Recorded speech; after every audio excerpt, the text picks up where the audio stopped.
যে তানভীর আহমেদ রবিন সাহেবের নেতৃত্বে ইনশাআল্লাহ আমরা ঢাকা 4 এগিয়ে যাব। ওনারা বলে আমি আবার আসি, যে আপনি আবার আসেন, আপনাকে আমরা চাই। আমি জনগণের জন্য কাজ করতে চাই, বিগত দিনেও করে গেছি। আমি জনগণের জন্য কাজ করে মজা পাই, আমার কাছে ভালো লাগে। আমার লক্ষ্য উদ্দেশ্য হচ্ছে আমি জনগণের সেবা করে মজা পাই, আনন্দ পাই। আমি জনগণের সেবা করতে চাই এবং আমি করে আসছি। আমি 2020 সালে দলীয় ইলেকশন করছি, দলীয় নমিনেশন পেয়ে বিএনপি থেকে কাউন্সিলর ইলেকশন করছি।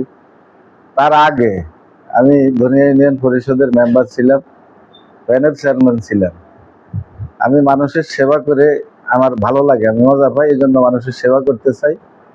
যার কারণে আমি আশা করি আমি ইলেকশন করব। আমাদের সাবেক 3 বারের এমপি আলহাজ সালাউদ্দিন আহমেদ সাহেবের সাথে আমি আন্দোলন সংগ্রামে ছিলাম। এলাকার রাস্তাঘাটের ব্যাপারে ওনাকে ইনফরমেশন করেছি, স্কুল কলেজ সবগুলা উনি ওনার হাতে গড়া। বর্তমানে ওনার পরে তানভীর আহমেদ রবিন সাহেব যখন ঢাকা মহানগর দক্ষিণের সদস্য সচিব হলেন, ওনার সাথে আন্দোলন সংগ্রামে আমি সবসময় সক্রিয় ছিলাম এবং ওনাকে দিয়েই এলাকার উন্নয়ন হবে এইটা আমি মনে করি। উদাহরণস্বরূপ আমি বলি যে গত 27 তারিখ বা 28 তারিখ যখন এলাকা পানিতে পুরা ডুবে গেছিল, আমি তখন ওনাকে ফোন দেওয়ার সাথে সাথেই মাত্র 6 মিনিটের মাথায় উনি সিদ্ধিরগঞ্জ সিমরাইলে ফোন দিলেন এবং ওই সিমরাইলের পাম্প উনি চালু করে ওই ছবিও আমাকে পাঠিয়েছেন।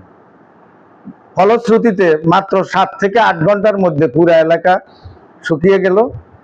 আলহামদুলিল্লাহ, রবিন সাহেবকে যখনই যেই মানে দুর্যোগের কথা বলি, রাস্তাঘাটের কথা বলি, আমাদের সমস্যার কথা বলি, তাৎক্ষণিক উনি সাড়া দেয়। এখনো আমি মনে করি যে তানভীর আহমেদ রবিন সাহেবের নেতৃত্বে ইনশাআল্লাহ আমরা ঢাকা 4 এগিয়ে যাব এবং আমি আশাবাদী যে আমি কাউন্সিলর হলে ওনার অনেক সহযোগিতা আমি পাব।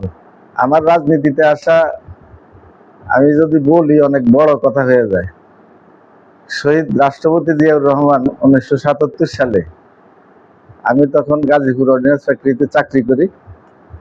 উনি গাজীপুর অর্ডিন্যান্স ফ্যাক্টরিতে হেলিকপ্টার দিয়ে গেলেন, ওখানে লাইনে দাঁড়িয়ে ওনার সাথে হাত মিলিয়ে আমি ওনার চেহারার দিকে তাকিয়ে আমি তখন এই শহীদ রাষ্ট্রপতি জিয়াউর রহমানের ভালোবাসায় রাজনীতি আমার চলছে। ইনশাল্লাহ আমি আশাবাদী। আমি দলের জন্য তো আল্লাহর রহমতে আমি আমার সাধ্য পরিমাণ আমি চেষ্টা করছি এবং অনেকগুলো মামলা হামলার শিকার হয়েছি। 5 বছর আমি এলাকায় থাকতে পারি নাই। 17 বছর ছিল, কিন্তু 5 বছর আমি শেষের 5 বছর আর এলাকায় আমি থাকতে পারি না। আমি বিভিন্ন জায়গায়, ঢাকায়, নারায়ণগঞ্জে, তারপরে আপনার মোহাম্মদপুরে, বসিলায়, এইসব জায়গায় থেকে এসে আমি প্রোগ্রামগুলো করছি। আমি আশাবাদী, আমি দলের বিপক্ষে নয়, আমি দলকে ভালোবাসি। আমি আশাবাদী যে ইনশাল্লাহ দল আমাকে দিবে।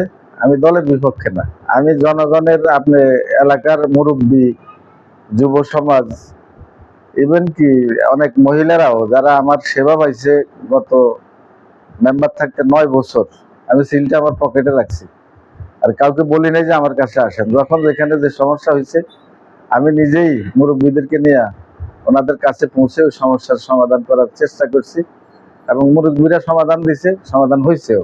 আমি এই যে আপনার 6 নম্বর ওয়ার্ডে যে রাস্তাঘাট গুলো দেখতেছেন, 60 নং ওয়ার্ড তখন ছিল না, কিন্তু আমি 6 নং ওয়ার্ডে ধনিয়া ইউনিয়ন পরিষদের যে জায়গায় যখন যেখানে যে সমস্যা হয়েছে, আল্লাহর রহমতে আমাকে ডাকছে।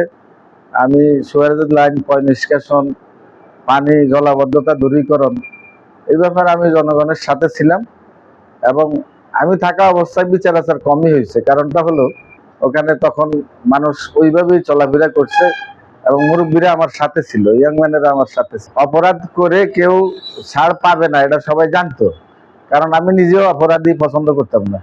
আমি 60 নং ওয়ার্ডবাসীর উদ্দেশ্যে আমি বলতে চাই যে ওনারা আমাকে মেম্বার, প্যানেল চেয়ারম্যান থাকা অবস্থায়ও দেখছেন, বর্তমানে ওনারা আমাকে দেখতেছেন।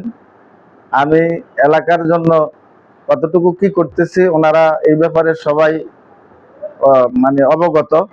আমি তাদের কাছ থেকে ওনাদের কাছ থেকে আমি এলাকাবাসী, যেমন আপনার এই মুরব্বীরা, আমাদের যুব সমাজ, আমাদের মহিলারা, বিশেষ করে অনেক মহিলা আমাকে চিনে। ইউসুফ ভাই, মানে আমি বলবো না, ওনারা বলে আমি আবার আসি, যে আপনি আবার আসেন, আপনাকে আমরা চাই।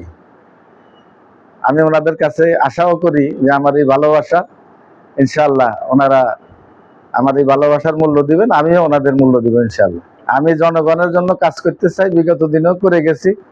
আমি জনগণের জন্য কাজ করে মজা পাই, আমার কাছে ভালো লাগে। ধন্যবাদ ইউসুফ ভাই, ভালো থাকবেন।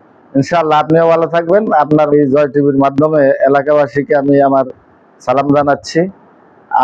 আমি ওনাদের খেদমত করার জন্য, ওনাদের সেবা করার জন্য আমি প্রস্তুত আছি। ওনারা যদি আমাকে দোয়া করেন এবং সহযোগিতা করেন।